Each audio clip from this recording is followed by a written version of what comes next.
Welcome to today's episode of the Declutter Hub podcast, your channel for super easy, no-nonsense advice on how to declutter and organise your home. Please welcome your hosts, professional organisers Ingrid Jansen and Leslie Spellman.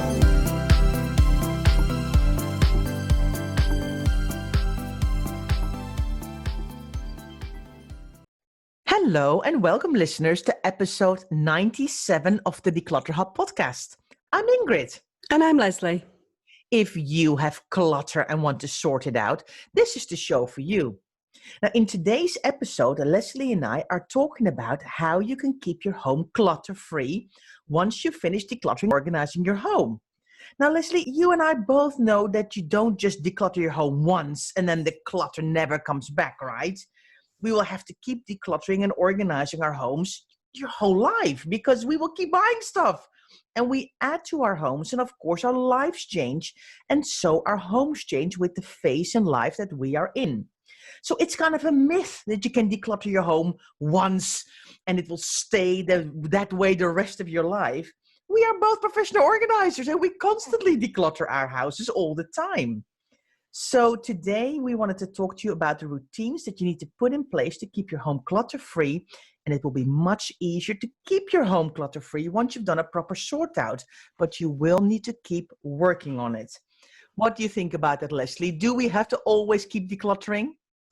Yes, basically, you do, but it's never as bad. And so once you've done, what I would say is, once you've done that initial huge sort out, if that's the way you choose to do it, i.e. your whole house all, not in one go, but as a sort of big 6 to 12 month project, let's say, and you tackle everything, what you have done at that point is you've established a place for everything so that you can put everything back in its place. So as well as doing the decluttering, you've obviously done the organising at that point as well. You've looked at storage, all the kind of things. So, it's not just ever about decluttering. The organisation and the storage is such a critical part of making your house work for you. So once you then go back and look at that a second time, the basic principles are in place, and so it's never that hard. So it's just kind of skimming off the surface unless you completely neglect to do anything, and then it can go back to square one again. So that's what we're going to talk about today, really, is to make sure that you do kind of chip away at it regularly so that it never builds up to the same stage that it was when it was overwhelming. Yes, a little and often really wins the race here, doesn't it? And we're going to talk about that definitely some more. But yeah, I agree. I mean, you and I, we both declutter on a very regular basis, but it's not super overwhelming because our houses are decluttered and organized, but we need to keep on working because you and I both buy stuff. Our kids buy stuff, the people get presents, we want to change rooms around, our lives change. You need to put an extra desk in and some other things have to go. So it's a kind of constant flow of stuff coming in. But then, of course, stuff needs to leave. And I think when you've got those routines in your kind of system of I'm going to do this on a regular basis, then that's the only way to stay on top of this. It's very key to remember what you just said there, really, which is that we change. And so for me, there's been very sort of general things, I would say, that have happened in my 20s, my 30s, my 40s, and now my 50s that have changed significantly. So what made me tick in my 30s, I was all about, renovating my home, sort of building a home. And now I've got that home, and I'm very lucky to have a lovely home that I've worked on for many, many years.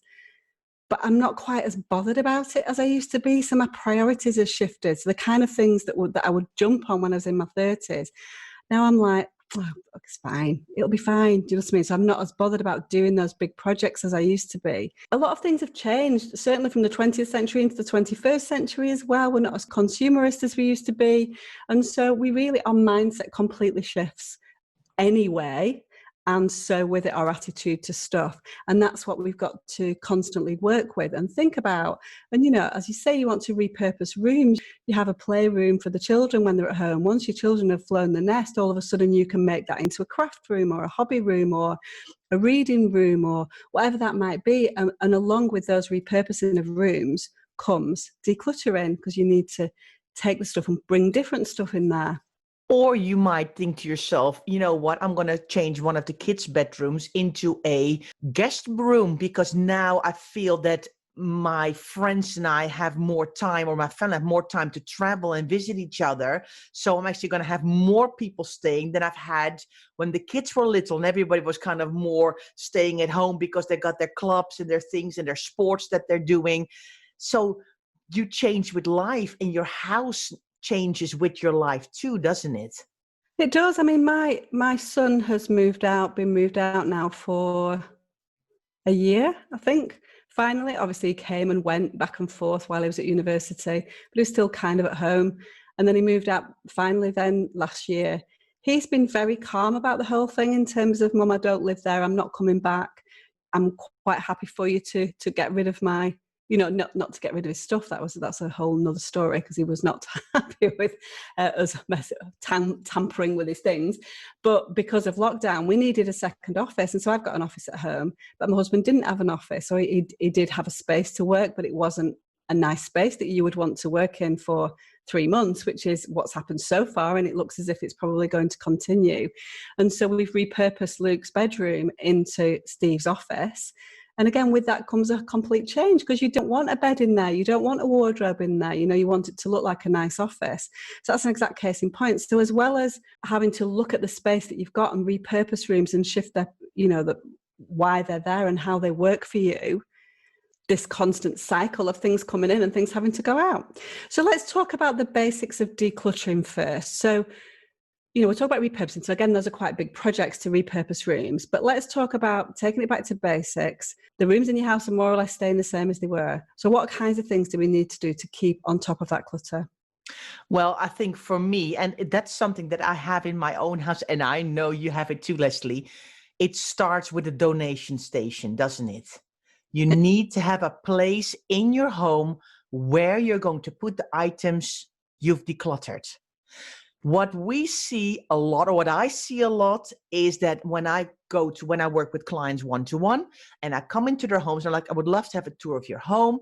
And they then start to kind of see their homes through my eyes.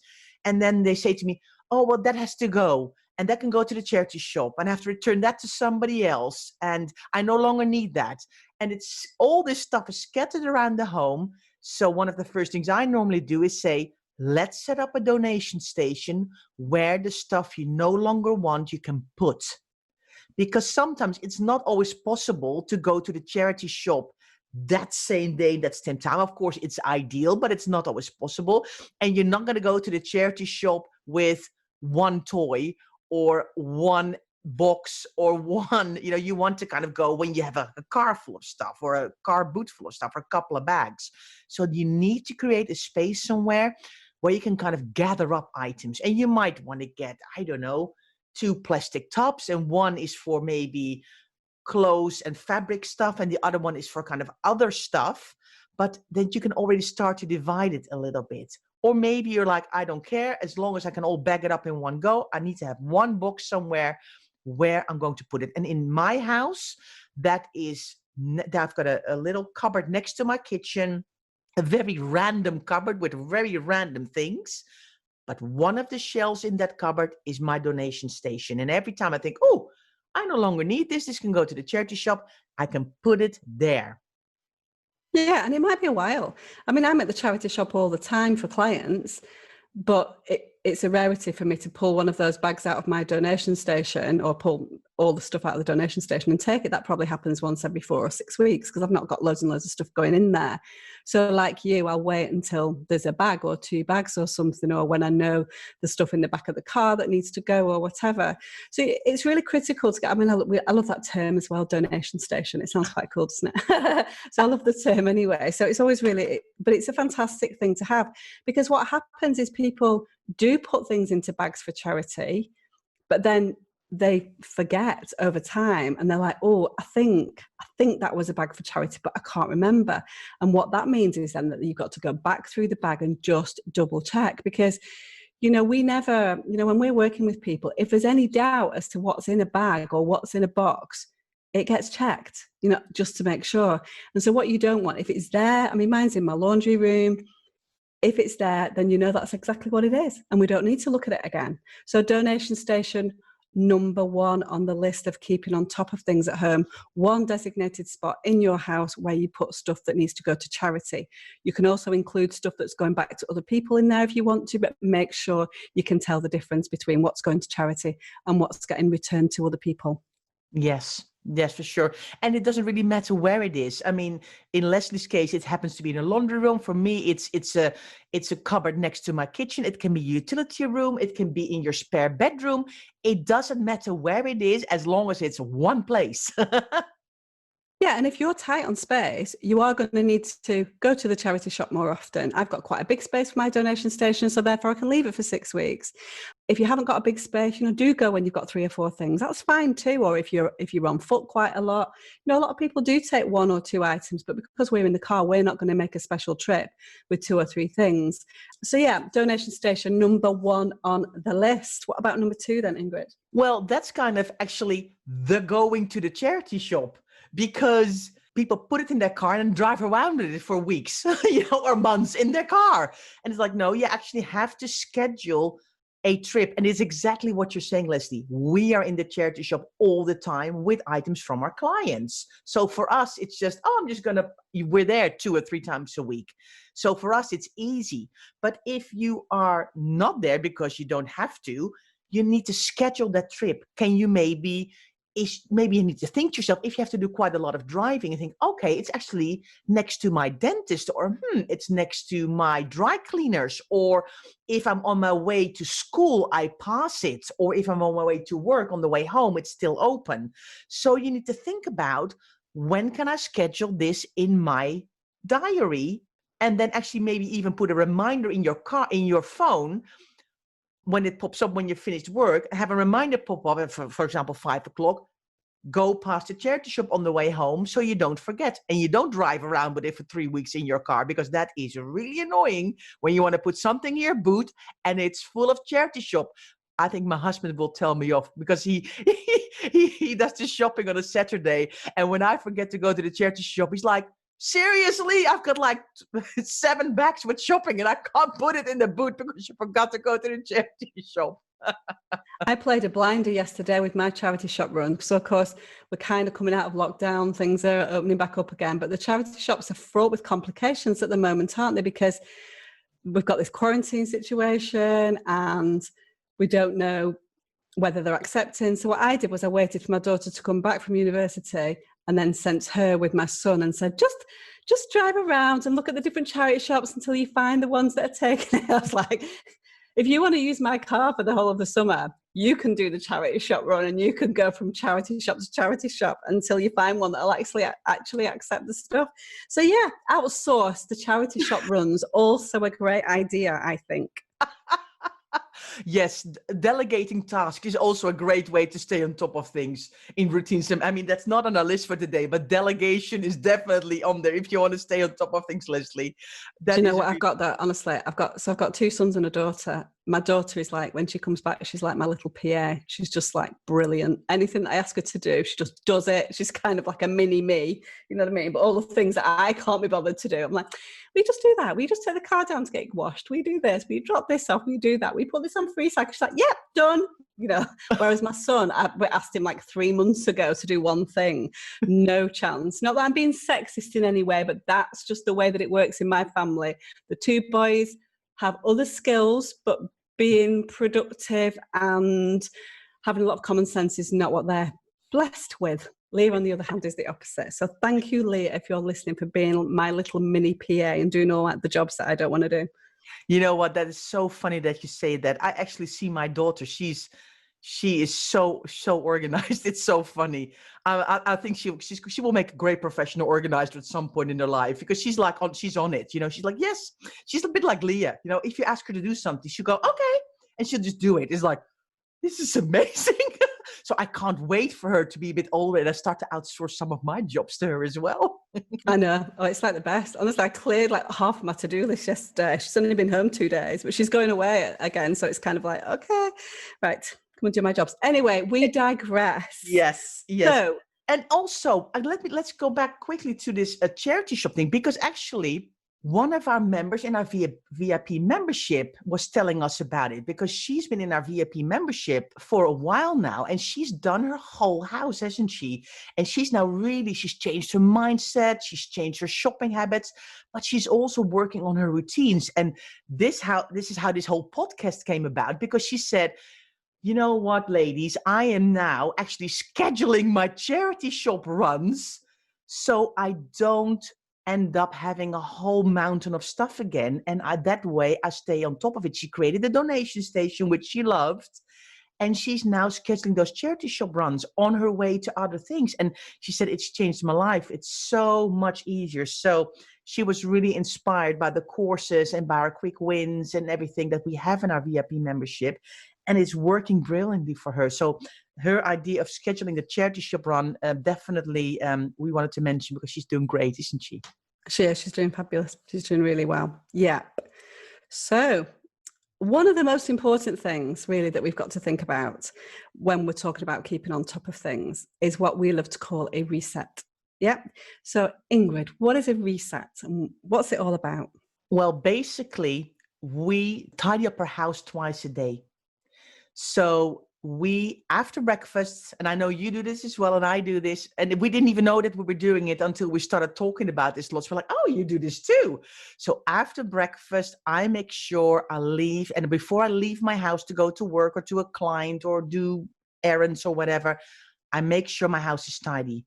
My washing machine is on with a load of laundry. My dishwasher is unloaded. I tidy up my house so it is tidy for when I come back in.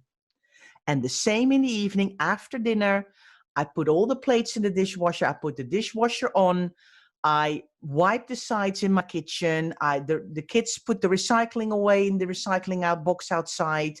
And I make sure that the table is wiped so I don't leave stuff to do later. I do twice a day, and a random pair of shoes that's in the wrong place, I quickly put it back. I hang up a coat that somebody threw over the banister. If somebody's bought some toiletries and they're on the stairs to go back up, the next time I go back up, I pick them up and I put them in the bathroom. Those little bits and bobs, like my mother always said to me, never walk empty-handed upstairs or empty-handed. So if you're in the living room, you're on your way to the kitchen, you see an empty mug, you take it, unless you're planning to drink from it. But if it's empty, you probably need to go to the kitchen anyway to fill it up. Take it with you. When you do lots of those little actions all the time, you're going to save yourself mountains of work later. And that's, I think, in my house what a reset is. How about you, Leslie? It's exactly that. It's resetting at a time that suits you. And the reason why you and I have the same reset times is because we have the same schedule. We get up, our kids are kind of teenagers and they can manage themselves, let's say, getting off to school. Yes, we're going to be there for breakfast and things, but in general, they're fairly self-sufficient. Then we go off to work, we come in, make dinner. So we follow a very similar pattern. And then Saturday and Sunday then is our time to clean or sort the rest of the house. I definitely do a bigger tidy on a weekend.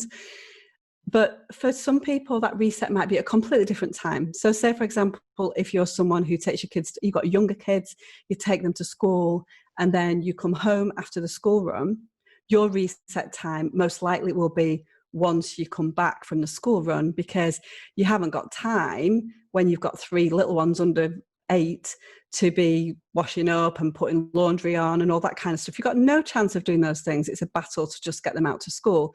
So you might then want to do it. But then if you've got little ones like that you have to do, and then you've got to go to work all day, you're probably going to have to find time. And that's when people are going to get up earlier in the morning and all that kind of thing, because it's tricky to do all of those things and manage it. The thing is, you don't want it to build in the evening time. So mornings, it's going to be different depending on what your situation is and whether you're leaving the house to go to work or not. And in the evenings, it depends on where you're at with it might be if you've got children that you're putting into the bath, say at 8 o'clock or 7:30, you might do your reset after the children have gone to bed and spend half an hour doing that, if you've still got the energy to do that, that is. But for me, it's straight after dinner. And then once I've done dinner, I'm relaxed. And then if there's a few cups and plates, it's not going to be a full meal. It's just going to be an odd thing that we've had a drink, a glass of wine, a plate that we've had something on. I'm fine leaving that to tomorrow morning. I'm not worried about that being on there till tomorrow morning till I grab it. Problem I've got at the moment is everyone's at home, routines are completely, my son's not going to school, my husband's here, he's normally going to work, I'm working from home. So those reset times are changing because normally it's okay, this is the way it works. I go out to work, I come back, there's no one there in the middle of the day, but at the moment there's people coming down at 10 o'clock for lunch, at 1 o'clock it's just, so there's a build up. And so the routines have kind of gone out the window a little bit because my routines are not exactly the way they were. But the key to a reset is it's definitely, if you live on your own or there's just a couple of you, you may get away with one reset a day. If you've got a bigger family, it's going to be at least 2. If you've got little ones, it might be 3 or 4. This is the kind of depressing thing. You're going to have to be, we all know we've got little kids, we're picking up constantly throughout the day, and you need to incorporate that into your routines with your children. But it's as soon as you take your eye off the ball in terms of those resets and leave some washing up until the following day, or leave a load of coats over the banister, that's when you really start to struggle, and it starts to build and build and build, and then it becomes this mammoth task that takes 4 or 5 hours to actually tidy the house. So spending 10 or 15 minutes a day, it becomes completely second nature. So I don't even think about it. Yeah. I wouldn't even come down in the morning without having put a load of washing up. My laundry room's upstairs. So I wouldn't even come down for my breakfast until my bed's made, my clothes are put away, my laundry's on, then I come down for breakfast. And so that's second nature to me. It just happens because it's habit. Yeah, but you're so right, Leslie. It really depends on the situation. I mean, when the kids were smaller and I was a couple of years at home taking care of the kids, I would do my reset from when I came back from the school run. You're so right. And then after dinner, they would be allowed to watch a little bit of television. And that would be my time where they were like relaxing on the sofa, watching a bit of telly.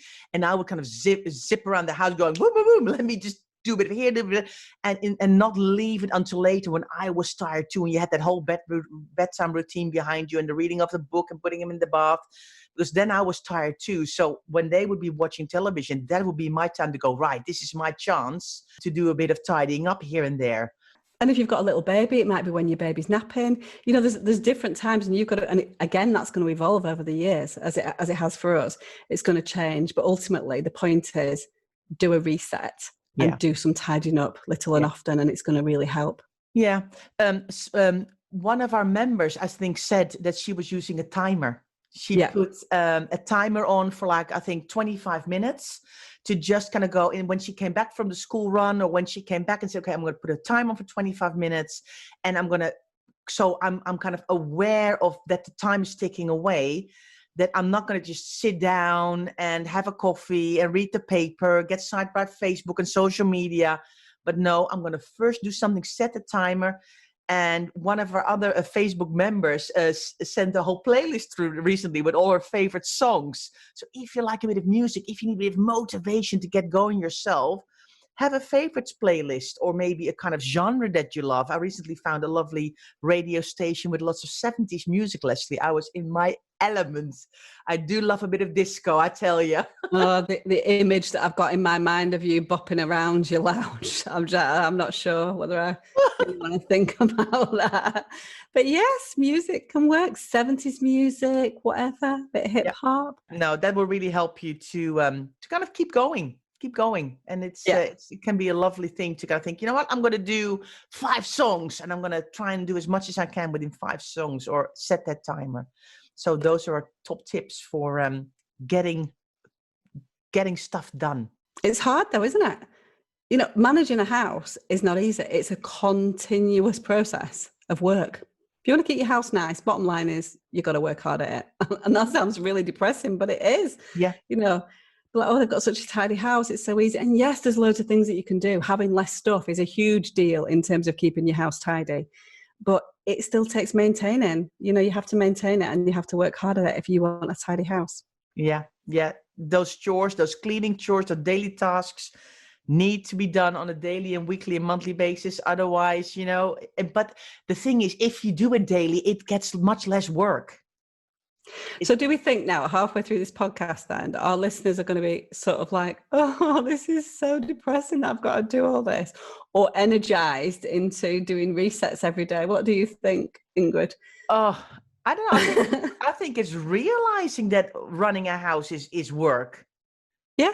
There's no magic fairies. I'm sorry for anybody who thinks that there's magic people who tidy up after you. If you make the mess yourself, somebody's got to tidy it back up again. And of course, the more people in the house, the more mess. So, and of course, yes, outsource and delegate some stuff if you can. But yes, if you want to have a tidy house, it is a lot of work. Yeah, it's true. And the bigger the house, the more work it is. Exactly. Right. Anything else that we can do, Ingrid? Any exciting things? Any positive things? I mean, these are all very positive things, to be fair, but they all involve probably more work than when we started the podcast. So anything else that we can do to kind of cut down on that workload? Well, I think I touched upon it briefly in the beginning. I think it's really important to do little but often. Do your jobs daily and weekly, because if you don't do that, you give yourself a massive backlog. And I remember, when I just had my first house, I would absolutely loathe to do the washing up. I just didn't enjoy it at all. I was like, oh my gosh. And then the weekend came and there's this mountain of dirty washing dirty dishes in my kitchen, and I would go, why did I not just do this every day for 10 minutes? Ingrid Johnson, that's a shocker. I know. I was young. I had my first little flat, I'd be at work all day. And you would think, oh, it's just a couple of plates and a couple of saucepans. But by the time the weekend came, it was like, oh. So I learned my lessons. I just learned my lessons. And I think it really made me aware that if you do a little bit, if you spill something, wipe it up. Don't just leave it, because later it's going to be a far bigger job to sort it all out. And we have actually got a daily, weekly, and seasonal cleaning schedule, haven't we, Leslie, in our free checklist on our declutterup.com website. So if people want to know, what do I actually do and what do I need to do every day and every week and every season, we've created some downloads for you. You can download them for free because it might inspire you, and you can maybe use it as a little tick list to kind of get you. You will trust us. It will become easier and easier when you do these little things on a daily basis. It really, really helps. And then you don't have a backlog in the weekend of jobs that you didn't do throughout the week. So in the weekend, you then have time to do something that's a bit bigger, and then go, okay, actually now I've got time, because you haven't spent your whole Saturday morning running 7 loads of laundry and doing 5 days of washing up and empty the recycling bins, which is going to take you 20 minutes because it's so much. You have to walk back and forth 4 times. Then you've got time to go, you know what, I'm actually going to sort out my knicker drawer today, or I'm going to look at my shoes, or because you've got a bit more time than in the weekend, you free up some time. So or go for lunch. You could go for lunch. Yes, but still, or go for lunch. You don't have to do decluttering all the time. No. Like, yes, you can do this in the week, and then you can do some more decluttering on the week. And I was like, no, like I want to do something fun. That's allowed too. I mean, I try. That's what I did last weekend. I spent my Saturday morning. I did some things around the house, and the Saturday afternoon I was like, you know what? I've done a really good job this morning. I'm just gonna shamelessly watch some television and some stuff that I really want to look over the whole weekend. And I really enjoyed it because I had my work behind me and I wasn't sitting on a sofa feeling guilty of all the stuff I still had to do. It definitely is the key to enjoying yourself. It's very hard, isn't it, to relax when you know that you've got this mountain of stuff that you need to do, whether that's work stuff or whether it's household chores. And I think that's the key, just doing a little bit is definitely going to help you to relax and enjoy yourself more, and go for lunch or go for dinner or go to the cinema or do whatever you want to do. And now, Leslie, the last thing I wanted to chat to our listeners about is be more critical of what comes into your home in the first place, because I think that is part of routines and maintenance as well. Everything that doesn't come in doesn't have to be decluttered later. So it is, unsubscribing from the catalogs coming through the post, not accepting freebies when you go out, buying less stuff but better quality so it lasts a little bit longer.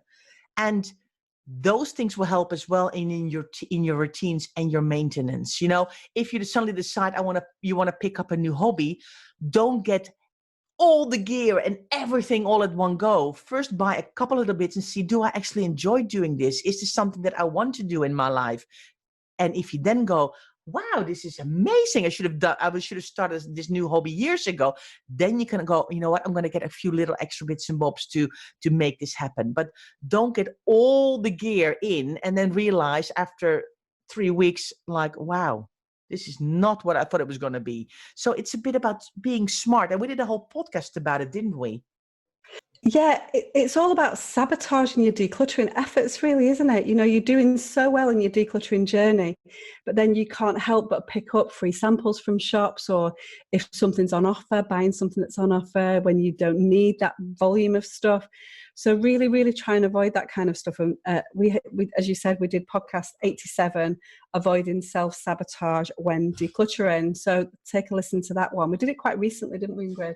Yeah, it was only a couple of weeks ago. So it's really a good one to listen to if you want to have some more ideas and some more inspiration on that. So, Leslie, routines and maintenance. We do love a bit of routine, don't we? We are creatures of habit, aren't we?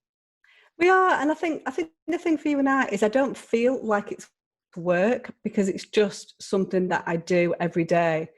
Just one of those things that just happens. And so I don't really see it as a chore, because I do it before I do anything else and it's done. It's really important to get into that mindset. And that's why we talk about this decluttering journey.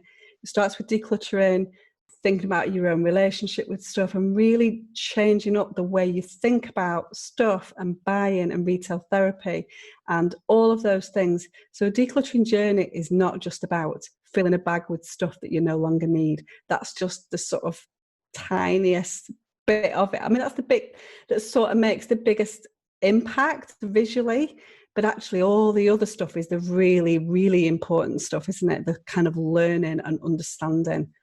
Well, on that bombshell, ladies and gentlemen, I think that is our podcast done for today. We really appreciate you listening, and we hope you are inspired to take action.